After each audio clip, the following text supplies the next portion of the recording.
আজকে এই ব্লগে আমি তোমাদেরকে দেখাবো ভেজিটেবল রাইস।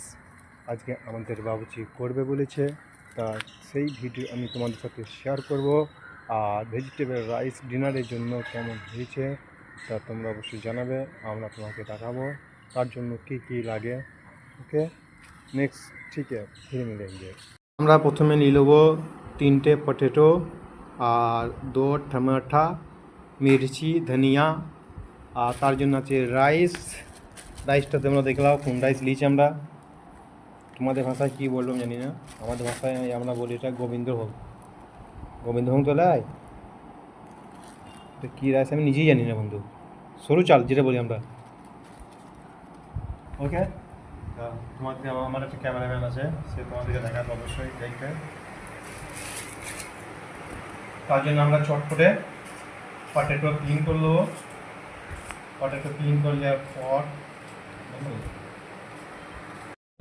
Potato ready ক্লিনভাবে। এখন আমাদের চুলে কাটা খুব, তার জন্য আমি নিয়ে নিলাম পেট চাকু।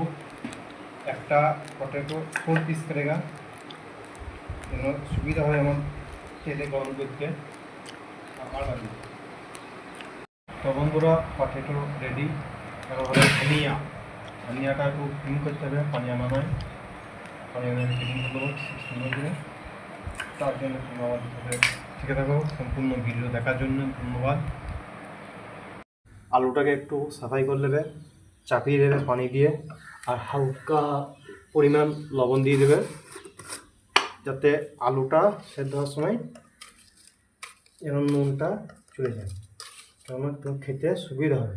হালকা পরিমাণ দেবে, কারণ বেশি পরিমাণ দিলে পরে তোমার খেতে পারবে না।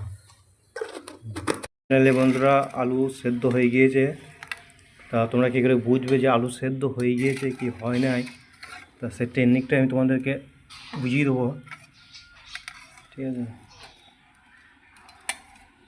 এই পড়িস না রে বাবা, সবাই উঠছে না বলে হাতে করে তুলে ধরতে হলো আমাকে।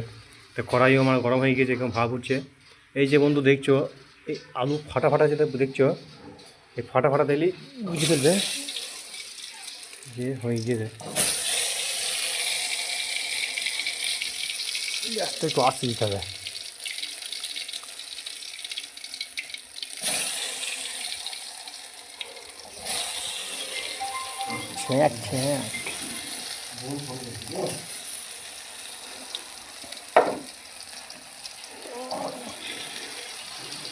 তা আলুটাকে আমরা একটু ফ্রাই করে নেবো সুন্দর করে, তারপরে আমরা খাবো।